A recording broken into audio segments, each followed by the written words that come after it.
Hello friends, welcome back to the channel. ഇന്ന് നമ്മൾ വളരെ ഹൃദയസ്പർശിയായ ഒരു കന്നഡ സിനിമയെ കുറിച്ചിട്ടാണ് സംസാരിക്കാൻ പോകുന്നത്. സിനിമയുടെ പേര് ഉച്ചരിക്ക് അല്പം പ്രയാസമാണ്. സ്വാതി മുത്തിന മലൈ ഹനിയെ എന്നാണ് സിനിമയുടെ പേര്. സോ നമുക്ക് അധികം വൈകാതെ സിനിമയിലേക്ക് കടക്കാം. സിനിമയുടെ തുടക്കത്തിൽ പ്രേരിതയെ കാണിക്കുന്നു. അവൾ ഭർത്താവിനോടൊപ്പം ഒരു ഹിൽ സ്റ്റേഷനിലാണ് താമസിക്കുന്നത്. തുടക്കത്തിൽ അവർ സന്തോഷമുള്ള ദമ്പതികളായിരുന്നു. എന്നാൽ കാലക്രമേണ അവരുടെ ബന്ധത്തിലെ ഊഷ്മളത നഷ്ടപ്പെട്ടു. അവർക്ക് കുട്ടികളുമില്ല. ഇരുവരും തങ്ങളുടെ വിവാഹ ജീവിതം ഒരു കടമ പോലെ നിർവഹിക്കുകയായിരുന്നു. അടുത്തുപോലും ഇരുന്ന് പരസ്പരം കണ്ണുകളിൽ നോക്കി സംസാരിക്കാൻ അവർക്ക് തോന്നിയിരുന്നില്ല. പ്രേരിത രാവിലെ എണീറ്റ് വീട്ടുജോലികൾ ചെയ്യുകയും ഭർത്താവിന് ഭക്ഷണം ഉണ്ടാക്കി വെച്ച ശേഷം ജോലിക്ക് പോവുകയും ചെയ്യുന്നു. പോകുമ്പോൾ അവൾ ഭർത്താവിനോട് ബൈ പറയുന്നു. പക്ഷെ അവനൊരു എന്നൊരു ശബ്ദം ഉണ്ടാക്കുകയല്ലാതെ അവളെ നോക്കുക പോലും ചെയ്യുന്നില്ല. പ്രേരിത തന്റെ ആശുപത്രിയിൽ എത്തുന്നു.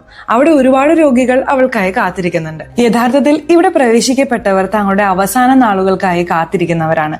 ഒന്നുകിൽ ചികിത്സയില്ലാത്ത മാരകമായ രോഗങ്ങളുള്ളവർ, അല്ലെങ്കിൽ ചികിത്സയുടെ ഘട്ടം കഴിഞ്ഞുപോയവർ. 2-3 മാസത്തിനുള്ളിൽ മരിക്കുമെന്ന വാർത്ത അവരെ കടുത്ത മാനസിക സമ്മർദ്ദത്തിലാക്കുന്നു. പ്രേരിത ഒരു ഹോസ്പിസ് കൗൺസിലറാണ്. അവൾ അവരുടെ വേദന മനസ്സിലാക്കുകയും അവരെ ആശ്വസിപ്പിക്കുകയും അവസാന നാളുകളിൽ സമാധാനത്തിലെ കടന്നുപോകാൻ സഹായിക്കുകയും ചെയ്യുന്നു. അത്തരം രോഗികൾക്ക് മരണത്തെക്കുറിച്ച് വലിയ ഭയമായിരിക്കും. പ്രേരിത അവരുടെ അരികിലിരുന്ന് കൗൺസിലിംഗ് നൽകുന്നു. നോക്കൂ, മരണം അത്ര ഭയാനകമായ കാര്യമല്ല.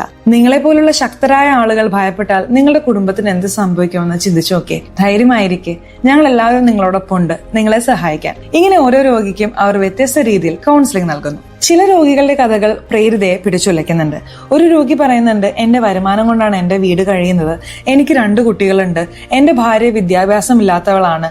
ഞാൻ പോയാൽ ആ കുട്ടികളെ ആര് നോക്കും? പ്രേരിത അവനും ധൈര്യം നൽകുന്നു. എന്നാൽ ദിവസവും ഇത്തരം കേസുകൾ കാണുകയും അവരുമായി സംസാരിക്കുകയും ചെയ്ത് പ്രേരിത ഉള്ളിൽ തകർന്നു പോവുകയാണ്. അതിനാൽ വീട്ടിൽ വന്നാലും അവൾ അവരെ കുറിച്ച് തന്നെ ചിന്തിച്ചുകൊണ്ടിരിക്കും. അടുത്ത ദിവസം പ്രേരിതയുടെ വിവാഹ വാർഷികമാണ്. അവൾ ഭർത്താവിന് വാട്സാപ്പിൽ ആശംസകൾ അയച്ച ശേഷം പറയുന്നുണ്ട്, ഇന്ന് രാത്രി നമുക്ക് പുറത്തുപോയി ഡിന്നർ കഴിച്ചാലോ? നമ്മുടെ സുഹൃത്തുക്കളെയും ക്ഷണിക്കാം, കുറച്ച് ആസ്വദിക്കാം. അതിനുശേഷം പ്രേരിത ആശുപത്രിയിൽ എത്തുന്നു. ആശുപത്രിയിലെ സെക്യൂരിറ്റി ജീവനക്കാരൻ എല്ലാവരോടും വളരെ പരുഷമായാണ് സംസാരിക്കുന്നത്.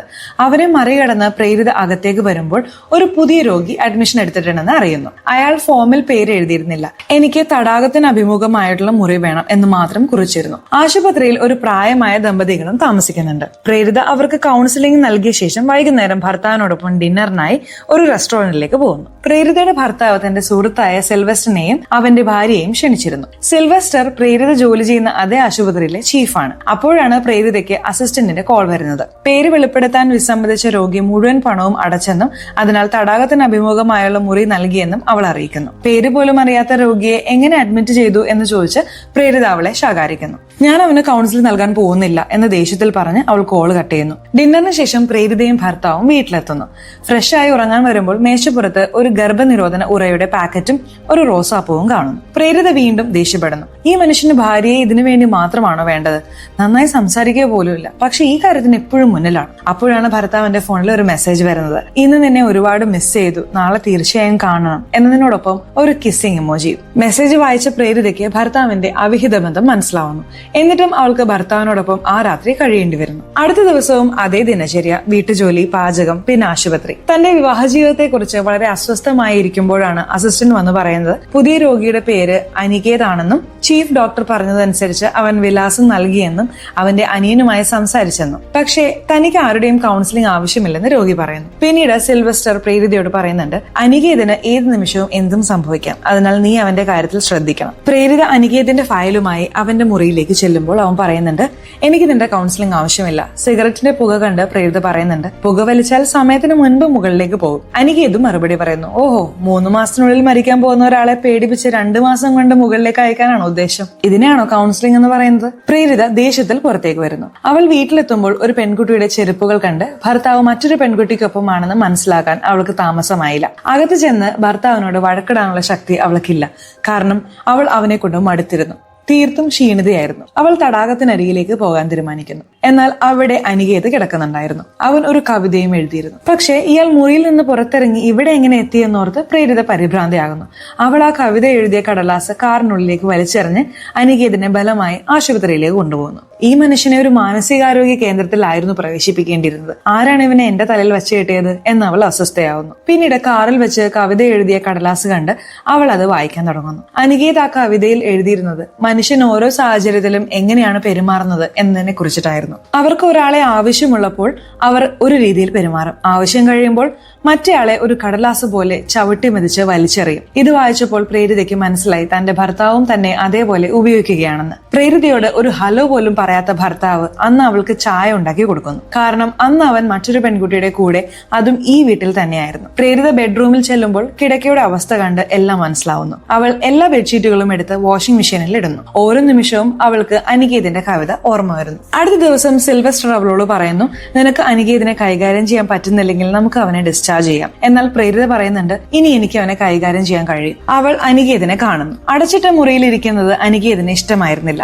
അവൾ പുറത്തിരുന്ന് സംസാരിക്കുന്നു. പ്രേരിത പറയുന്നുണ്ട്, എന്നെ നിന്റെ കൗൺസിലറായി കാണണ്ട, എനിക്ക് നിന്റെ സൗഹൃദം ആവശ്യമാണെന്ന് കരുതിയാൽ മതി. ഇതോടെ അവരുടെ സംഭാഷണം ആരംഭിക്കുന്നു. അനികേത് പ്രേരിതയെ തന്റെ സുഹൃത്തായി കാണാൻ തുടങ്ങുന്നു. പ്രേരിത അവനു വേണ്ടി വീട്ടിൽ നിന്ന് പ്രഭാത ഭക്ഷണം ഉണ്ടാക്കി കൊണ്ടുവരുന്നു. പതിയെ പതിയെ പ്രേരിതയിൽ മാറ്റങ്ങൾ വരാൻ തുടങ്ങുന്നു. അവൾ തന്റെ ഏറ്റവും നല്ല സാരികൾ ധരിച്ച് ആശുപത്രിയിലേക്ക് പോകാൻ തുടങ്ങുന്നു. ദിവസങ്ങൾ കടന്നു പോകുന്നുണ്ട്. ഒരു ദിവസം പ്രേരിത അനികേത് എഴുതിയ കവിത ഫ്രെയിം ചെയ്ത് തന്റെ വീടിന്റെ ചുമരിൽ തൂക്കുന്നു. അനികേതും ഇപ്പോൾ പ്രേരിതയോട് മനസ്സ് തുറന്ന് സംസാരിക്കാൻ ആഗ്രഹിക്കുന്നുണ്ട്. അത് പ്രേരിതയ്ക്ക് വളരെ ഇഷ്ടപ്പെടുന്നു. ആ വീട്ടിൽ ഭർത്താവിനോടൊപ്പം അവൾക്ക് ശ്വാസംമുട്ടൽ അനുഭവപ്പെടുന്നു.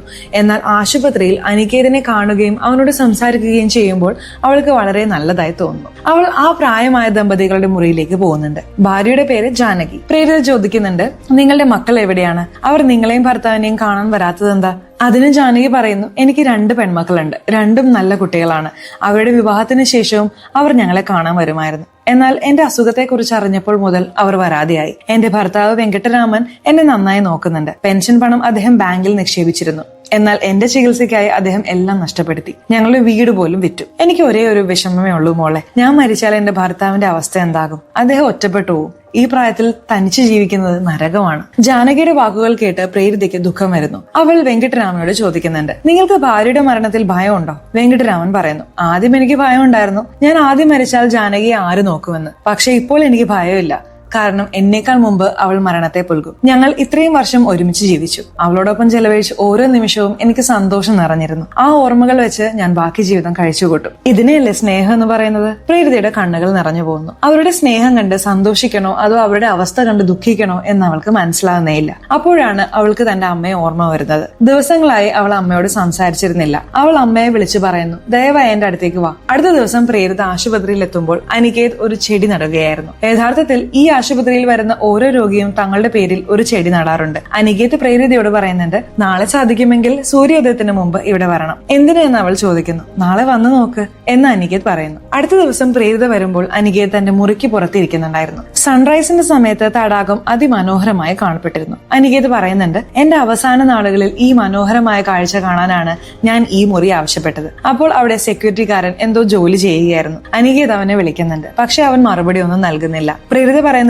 അവൻ ഭയങ്കര ദേഷ്യക്കാരനാണ്, എല്ലാവരോടും വഴക്കിടും. അനികേത് ചോദിക്കുന്നുണ്ട്, അവൻ അങ്ങനെയാണെങ്കിൽ നമ്മളും അവനോട് അങ്ങനെ തന്നെയാണോ പെരുമാറേണ്ടത്? നീ എപ്പോഴെങ്കിലും 2 മിനിറ്റ് നിന്ന് അവന്റെ വിഷമം എന്താണെന്ന് ചോദിക്കാൻ ശ്രമിച്ചിട്ടുണ്ടോ? എന്നിട്ട് അനികേത് അവനെ പേര് പറഞ്ഞ് വിളിക്കുന്നു. പ്രഭാകർ, നിങ്ങൾ വളരെ രുചികരമായ മീൻകറി ഉണ്ടാക്കുമെന്ന് ഞാൻ കേട്ടിട്ടുണ്ട്. നാളെ എനിക്ക് വേണ്ടി ഒന്ന് ഉണ്ടാക്കി കൊണ്ടുവരാമോ? പ്രേരിത വിചാരിച്ചതുപോലെ അവൻ ദേഷ്യത്തിൽ പറഞ്ഞു. 2 മാസത്തിനുള്ളിൽ മരിക്കാൻ പോകുന്നവന് മീൻകറിയുടെ കാര്യമാണോ വലുത്? അനികേതിന് അല്പം ദേഷ്യം വന്നെങ്കിലും ശാന്തമായി പറഞ്ഞു, 2 മാസത്തിനുള്ളിൽ മരിക്കാൻ പോകുന്നത് കൊണ്ടാണ് നിന്റെ കൈ കൊണ്ടുണ്ടാക്കിയ മീൻകറി കഴിക്കാൻ ആഗ്രഹിക്കുന്നത്. മരിച്ചു കഴിഞ്ഞാൽ എനിക്ക് എവിടെ നിന്ന് കിട്ടാനാണിത്? ഇത് കേട്ടപ്പോൾ പ്രഭാകരന്റെ മുഖം മാറി. അനികേതിന്റെ പക്വത പ്രേരിതയ്ക്ക് വളരെ ഇഷ്ടപ്പെട്ടു. ആ ദിവസത്തിനു ശേഷം പ്രഭാകരന്റെ പെരുമാറ്റം ആകെ മാറി. അവൻ ആരോടും ദേഷ്യത്തിൽ സംസാരിച്ചില്ല. എല്ലാവരോടും സ്നേഹത്തോടെ പെരുമാറി. കുറച്ചു ദിവസങ്ങൾക്കുള്ളിൽ ജാനകി മരിക്കുന്നു. വെങ്കട്ടരാമന്റെ ജീവിതത്തിന്റെ പകുതിയും അവസാനിച്ചിരുന്നു. അവൻ നിശബ്ദനായി എല്ലാ ദുഃഖവും ഉള്ളിൽ ഒതുക്കി നിൽക്കുന്നു. അപ്പോൾ അവിടെ ഒരു ബസ് വരുന്നുണ്ട്. അതിൽ പ്രേരിതയുടെ അമ്മയുണ്ടായിരുന്നു. അവരെ കണ്ട് പ്രേരിതയ്ക്ക് സന്തോഷമാവുന്നു. വീട്ടിൽ അവൾ അമ്മയ്ക്ക് വേണ്ടി പ്രഭാത ഭക്ഷണം ഉണ്ടാക്കുമ്പോൾ പ്രേരിതയുടെ ഭർത്താവ് വരുന്നു. എപ്പോ വന്നു, സുഖമാണോ എന്ന് പോലും ചോദിക്കാതെ ഓ വന്നോ എന്ന് മാത്രം പറഞ്ഞ് അവൻ മൊബൈലിൽ മുഴുകുന്നു. പ്രേരിതയുടെ ജീവിതം ഈ മനുഷ്യന്റെ കൂടെ എങ്ങനെയാണ് പോകുന്നതെന്ന് അമ്മയ്ക്ക് മനസ്സിലാവുന്നു. അടുത്ത ദിവസം പ്രേരിത അമ്മയെയും ആശുപത്രിയിലേക്ക് കൊണ്ടുപോകുന്നു. ഞാൻ അമ്മയെ എന്റെ ഏറ്റവും പ്രിയപ്പെട്ട രോഗിയെ കാണിച്ചു തരാമെന്ന് പറഞ്ഞ് അവൾ അമ്മയെ അനികേതിന് പരിചയപ്പെടുത്തുന്നു. പ്രേരിത ജോലി ചെയ്യുന്ന സമയത്ത് അനികേത് അവളുടെ അമ്മയുമായി സംസാരിച്ചിരുന്നു. പ്രേരിതയുടെ അമ്മ ഒരു ടീച്ചറായിരുന്നു. ഇരുവർക്കും പുസ്തകങ്ങൾ വായിക്കുന്ന ശീലമുണ്ട്. അവർ തങ്ങളുടെ പ്രിയപ്പെട്ട പുസ്തകങ്ങളെ കുറിച്ച് സംസാരിക്കുന്നു. അനികേത് അനികേതുമായി സംസാരിച്ച് പ്രേരിതയുടെ അമ്മ വളരെ സന്തോഷവതിയായി കാണപ്പെടുന്നു. പ്രേരിത ആ നിമിഷം ക്യാമറയിൽ പകർത്തുന്നു. വീട്ടിലേക്ക് പോകുമ്പോൾ അമ്മ പറയുന്നുണ്ട്, മോളെ, അനികേത് ഒരു വളരെ നല്ല മനുഷ്യനാണ്. എനിക്ക് അവനെ വളരെ പക്വതയുള്ള ഒരാളായി തോന്നി. അവന് തിലിസാരു വളരെ ഇഷ്ടമാണ്. ഞാൻ അവന് രുചിയുള്ള തിലിസാരു ഉണ്ടാക്കി കൊണ്ടുവരാമെന്ന് വാക്ക് പറഞ്ഞിട്ടുണ്ട്. അവർ വീട്ടിലെത്തി അമ്മ തന്റെ കൈകൊണ്ട് ആ വിഭവം ഉണ്ടാക്കി അനികേതിന് കൊണ്ടുപോയി കൊടുക്കുന്നു. അനികേത് അവരെ തന്റെ കുടുംബമായി കാണാൻ തുടങ്ങിയതുപോലെ തോന്നുന്നു. പ്രേരിതയുടെ ഭർത്താവും ഇപ്പോൾ അവളുടെ ഓരോ കാര്യവും ശ്രദ്ധിക്കാൻ തുടങ്ങിയിരുന്നു. ഇത്ര രാത്രി എവിടെ നിന്ന് വരുന്നു എന്ന് അവൻ ചോദിക്കുന്നു. അമ്മയും മകളും ഒന്നും മിണ്ടാതെ പോകുന്നുണ്ട്. പിന്നീട് എല്ലാവരും ഒരുമിച്ചിരുന്ന് ഡിന്നർ കഴിക്കുമ്പോൾ പ്രേരിതയുടെ ഭർത്താവിന്റെ സംസാരം അവളുടെ അമ്മയെ വേദനിപ്പിക്കുന്നു. അവർ പുറത്തേക്ക് പോയിരുന്നു. അപ്പോൾ പ്രേരിത ചെന്ന് പറയുന്നു, അമ്മ, എനിക്കൊരു കാര്യം പറയാനുണ്ട്. എനിക്ക് അനികേതിനെ ഒരുപാട് ഇഷ്ടമാണ്. ഞാൻ അവനുമായി പ്രണയത്തിലാണെന്ന് തോന്നുന്നു. ഇതെല്ലാം ശരിയാണോ തെറ്റാണോ എന്ന് എനിക്കറിയില്ല. അമ്മ എന്നെ സഹായിക്കുമോ? അമ്മ പറയുന്നു, മോളെ, ഒരമ്മ എന്ന നിലയിൽ ഞാൻ പറയും ഇത് തെറ്റാണെന്ന്. പക്ഷെ ഒരു സ്ത്രീ എന്ന നിലയിൽ ഞാൻ അങ്ങനെയല്ല പറയുക. നിന്റെയും നിന്റെ ഭർത്താവിന്റെയും ഇടയിലുള്ള ബന്ധം ഞാൻ കണ്ടതാണ്. എനിക്ക് ലഭിച്ചതുപോലെ ഒരു ഭർത്താവിനെയാണ് നിനക്കും കിട്ടിയത്. നമ്മൾ സ്ത്രീകൾ നമ്മളെ കുറിച്ച് ചിന്തിക്കാതെ വിവാഹം കഴിഞ്ഞു എന്നതുകൊണ്ട് മാത്രം ഭർത്താവിന് വേണ്ടി നമ്മുടെ സമയവും അധ്വാനവും പാഴാക്കുന്നിടത്തോളം കാലം നമുക്ക് സന്തോഷത്തോടെ ജീവിക്കാൻ കഴിയില്ല. നീ കുറഞ്ഞ പക്ഷം ഈ നരകത്തിൽ നിന്ന് പുറത്തു വരാൻ ശ്രമിക്കുന്നുണ്ടല്ലോ, അതിലെനിക്ക് സന്തോഷമുണ്ട് മോളെ. നിനക്ക് ശരിയെന്ന് തോന്നുന്നത് ചെയ്യ്. ആരോടും ഒന്നും ചോദിക്കേണ്ട ആവശ്യമില്ല. ഞാൻ നിന്റെ കൂടെയുണ്ട്. പ്രേരിതയ്ക്ക് മറ്റെന്താണ് വേണ്ടത്? അവൾ അമ്മയെ കെട്ടിപ്പിടിക്കുന്നു. അർദ്ധരാത്രിയിൽ പ്രേരിതയ്ക്ക് ആശുപത്രിയിൽ നിന്ന് കോൾ വരുന്നു. അനികേതിന്റെ നില കൂടുതൽ വഷളായെന്ന്. പ്രേരിത ഉടൻ അവിടെ എത്തുന്നു. അവൻ വേദന കൊണ്ട് പുളയുകയായിരുന്നു. പെയിൻ കില്ലേഴ്സ് നൽകിയിട്ടും ഫലമുണ്ടായില്ലെന്ന് അസിസ്റ്റൻസ് പറയുന്നു. പ്രേരിത ഉടൻ ഒരു ഡോക്ടറെ വിളിച്ചു ചോദിക്കുമ്പോൾ അവന് മോർഫിൻ നൽകാൻ പറയുന്നു. അതുവഴി മാത്രമേ വേദന കുറയുകയുള്ളൂ. പ്രേരിത ഉടൻ അതുപോലെ ചെയ്യുന്നു. കുറച്ചു കഴിഞ്ഞ് അനികേത് സമാധാനമായി ഉറങ്ങുന്നു. പ്രേരിത വീട്ടിലെത്തുമ്പോൾ ഭർത്താവ് സോഫയിൽ ഇരിക്കുന്നുണ്ടായിരുന്നു. അർദ്ധരാത്രിയിൽ ആർക്കാണ് കൗൺസിലിംഗ് കൊടുത്തിട്ട് വരുന്നത് എന്ന് അവൻ ചോദിക്കുന്നു. പ്രേരിത അധികമൊന്നും പറയാതെ ഇത്രമാത്രം പറയുന്നു, എന്നെ ചോദ്യം ചെയ്യാനുള്ള നിങ്ങളുടെ ധൈര്യം എനിക്ക് ഇഷ്ടപ്പെട്ടു. ശരിക്കും എനിക്കും നിങ്ങളെ ഇതുപോലെ ചോദ്യം ചെയ്യാനുള്ള ധൈര്യം ഉണ്ടായിരുന്നെങ്കിൽ എന്ന് ഞാൻ ആഗ്രഹിച്ചു പോകുന്നു. ഇത്രയും പറഞ്ഞ് അവൾ അകത്തേക്ക് പോകുന്നു. അടുത്ത ദിവസം അവൾ ആശുപത്രിയിൽ എത്തുമ്പോൾ അനികേതിന്റെ നില മെച്ചപ്പെട്ടിരുന്നു. എന്നാൽ സിൽവെസ്റ്റർ പ്രേരിതയെ ശകാരിക്കുന്നു. നീ ഒരു കൗൺസിലർ മാത്രമാണ്, ഡോക്ടറല്ല. നീ എന്തിനാണ് അവന് ലഹരി പദാർത്ഥം നൽകിയത്? അവന് വീണ്ടും വേദന വന്നാൽ അവൻ അത് വീണ്ടും ചോദിക്കും. നീ എത്ര കാലം ഇത് തുടരും? നിന്റെ സ്ഥാനത്ത് മറ്റാരെങ്കിലും ആയിരുന്നെങ്കിൽ ഞാൻ തീർച്ചയായും അവരെ ജോലിയിൽ നിന്ന് പിരിച്ചുവിട്ടേനെ. പ്രേരിത വിഷമിച്ച് തടാകത്തിനരികിൽ ഇരിക്കുന്നു. അപ്പോൾ സെക്യൂരിറ്റിക്കാരനായ പ്രഭാകർ വന്ന് അവളെ ആശ്വസിപ്പിക്കുന്നു.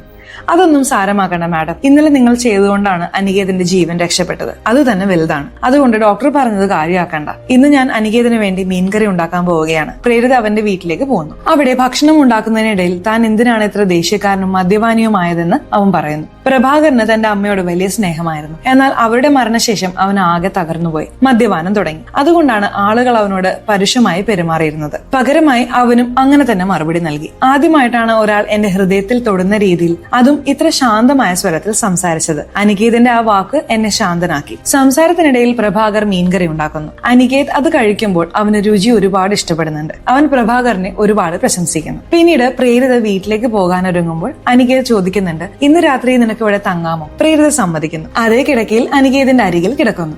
അപ്പോൾ അനികേത് തന്നെ കുറിച്ച് പറയുന്നു, എന്റെ യഥാർത്ഥ പേര് അനികേത് എന്നല്ല. ഞാനൊരു സമ്പന്ന കുടുംബത്തിലെ അംഗമാണ്. എന്റെ കുടുംബത്തെ ഞാൻ നന്നായി നോക്കിയിരുന്നു. പ്രേരിത ചോദിക്കുന്നുണ്ട്, പിന്നെ നീ എന്തിനാണ് അവയെല്ലാം ഉപേക്ഷിച്ച് പേര് മാറ്റി ഇവിടെ നിന്ന് താമസിക്കുന്നത്? അനികേത് പറയുന്നു, നായയും പൂച്ചയും ഒക്കെ വളരുന്ന വീട്ടിൽ നിന്ന് തങ്ങളുടെ അവസാന കാലത്ത് പുറത്തുപോയി സ്വയം എല്ലാവരിൽ നിന്നും ഒറ്റപ്പെട്ടു നിൽക്കുമെന്ന് നിനക്കറിയാമോ? മരിക്കുന്നതിന് മുൻപുള്ള വേദന മറ്റാരും കാണാൻ അവർ ആഗ്രഹിക്കുന്നില്ല. അതുപോലെ ഞാനും എന്റെ അവസാന നാളുകളിൽ കുടുംബത്തിൽ നിന്ന് സ്വയം മാറി അവസാന ദിവസങ്ങൾ തനിച്ച് ചെലവഴിക്കാനായി ഇവിടെ വന്നു. എന്തു പറയണമെന്നറിയാതെ പ്രേരിത കുഴങ്ങുന്നു. അവൾ ചോദിക്കുന്നുണ്ട്, നിന്റെ അവസാനത്തെ ആഗ്രഹം എന്താണ്? എനിക്കറിയില്ല, അനികേത് പറയുന്നു. നീ മരിക്കുമ്പോൾ നിന്റെ ചിതാഭസ്മം എവിടെയാണ് കൊണ്ടുപോകേണ്ടത് എന്നെങ്കിലും പറയാമോ? അതിനും അനികേത് അതേ മറുപടി നൽകുന്നു, എനിക്കറിയില്ല. അത് അനികേതിന്റെ അവസാന രാത്രിയാണെന്ന് പ്രേരിതയ്ക്ക് മനസ്സിലാവുന്നു. അവൾ അനികേതിന്റെ നെറ്റിയിൽ ചുംബിച്ച് അവിടെ തന്നെ ഉറങ്ങുന്നു. രാവിലെ വീട്ടിൽ പോയി തിരികെ ആശുപത്രിയിൽ എത്തുമ്പോൾ സിൽവെസ്റ്റർ ചോദിക്കുന്നുണ്ട്, അനികേതിനൊപ്പം അവന്റെ മുറിയിൽ താമസിച്ചതിന്റെ അർത്ഥം എന്താണ്? പ്രേരിത പറയുന്നു, ഞങ്ങൾ രാത്രി മുഴുവൻ സംസാരിച്ചു, ഒരുമിച്ച് ലഹരി ഉപയോഗിച്ചു, പിന്നീട് ഒരേ കട്ടിലിൽ ഉറങ്ങി. ഞാൻ അവനെ ചുംബിക്കുകയും ചെയ്തു. നിങ്ങൾക്ക് വല്ല പ്രശ്നമുണ്ടോ? എന്റെ ഭർത്താവ് നിങ്ങളോട് എന്ത് പറഞ്ഞു എന്ന് എനിക്കറിയില്ല. പക്ഷെ നിങ്ങളുടെ സുഹൃത്ത് അവിടെ എന്താണ് ചെയ്യുന്നതെന്ന് എനിക്ക് നന്നായിട്ട് അറിയാം. നിങ്ങൾക്ക് ചോദ്യം ചെയ്യണമെങ്കിൽ ആദ്യം അവനോട് പോയി ചോദിക്കുക. ഇതും പറഞ്ഞ് അവൾ അവിടെ നിന്ന് അനികേതിന്റെ മുറിയിലേക്ക് പോകുന്നു. അനികേത് മരിച്ചിരുന്നു. പക്ഷെ മരിക്കുന്നതിന് മുമ്പ് അവൻ പ്രേരിതയ്ക്കായി ഒരു കത്ത് എഴുതി വെച്ചിരുന്നു. അനികേതിന്റെ ശരീരം അവന്റെ അനിയന്റെ അടുത്തേക്ക് അയക്കാനാണ് തീരുമാനം. എന്നാൽ പ്രേരിതയും പ്രഭാകരും അത് അവിടെ കൊണ്ടുപോകാതെ മറ്റൊരു സ്ഥലത്ത് വെച്ച് സ്വയം അന്ത്യകർമ്മങ്ങൾ നടത്തി ദഹിപ്പിക്കുന്നു. ആ കത്തിൽ അനികേത് എഴുതിയിരുന്നു, ചിതാഭസ്മം എവിടെ കൊണ്ടുപോകണമെന്ന് നീ ചോദിച്ചിരുന്നില്ലേ? അതിനുള്ള മറുപടി ഈ കത്തിലുണ്ട്. എനിക്ക് മനുഷ്യത്വത്തെയും മനുഷ്യരെയും ഒരുപാട് ഇഷ്ടമാണ്. മനുഷ്യന്റെ ജയപരാജയങ്ങൾ, സൗഹൃദം, സ്നേഹം തുടങ്ങിയ എല്ലാ ബന്ധങ്ങളിലും ഞാൻ ജീവിക്കാൻ ആഗ്രഹിക്കുന്നു. കാരണം മനുഷ്യ ജീവിതം ഒരുപാട് വളവുള്ള വഴിയാണ്. ഇവിടെ തിരിഞ്ഞാൽ ജയം, അവിടെ തിരിഞ്ഞാൽ തോൽവി, ഇതെല്ലാം ചേർന്നാണ് ജീവിതം ഉണ്ടാകുന്നത്. അതുകൊണ്ട് ഈ മലകളിലെ ഹെയർപിൻ വളവുകളിൽ എന്റെ ചിതാഭസ്മം വിതറുക. ആ വളവുകളിൽ ഞാൻ ജീവിക്കാൻ ആഗ്രഹിക്കുന്നു. അവിടുത്തെ മരങ്ങളിലും ചെടികളിലും എന്റെ ചിതാഭസ്മം വീഴുമ്പോൾ ഒരുപക്ഷെ എന്റെ ആത്മാവിന് ശാന്തി ലഭിച്ചേക്കാം. പ്രേരിത അതുപോലെ തന്നെ ചെയ്യുന്നു. അനികേത് ആശുപത്രിയിൽ നട്ട ചെടിയിൽ മനോഹരമായ ഒരു പൂവ് വിരിഞ്ഞിരുന്നു. ഈ ദൃശ്യത്തോടെ സിനിമ അവസാനിക്കുകയും ചെയ്യുന്നു. നിങ്ങൾക്ക് മനുഷ്യത്വത്തെയും പ്രകൃതിയെയും ജീവിതത്തെയും സ്നേഹമുണ്ടെങ്കിൽ ഈ സിനിമ നിങ്ങൾക്ക് തീർച്ചയായിട്ടും ഇഷ്ടപ്പെടും. സോ സിനിമയെ കുറിച്ചിട്ടുള്ള നിങ്ങളുടെ അഭിപ്രായങ്ങൾ തീർച്ചയായിട്ടും കമന്റ് ബോക്സിൽ രേഖപ്പെടുത്തണേ. ചാനൽ ഇതുവരെ സബ്സ്ക്രൈബ് ചെയ്തിട്ടില്ലാത്തവരാണെങ്കിൽ ചാനൽ ഒന്ന് സബ്സ്ക്രൈബ് ചെയ്ത് തൊട്ടടുത്തുള്ള ബെല്ലൈക്കൺ ഒന്ന് അമർത്തണേ. എന്നാലാണ് നമ്മൾ അപ്ലോഡ് ചെയ്യുന്ന വീഡിയോസ് ഉടനടി നിങ്ങളുടെ അരികിലേക്ക് എത്തുകയുള്ളൂ. സോ ഇനി അടുത്തൊരു വീഡിയോയുമായി വരുന്നത് വരെ ബൈ.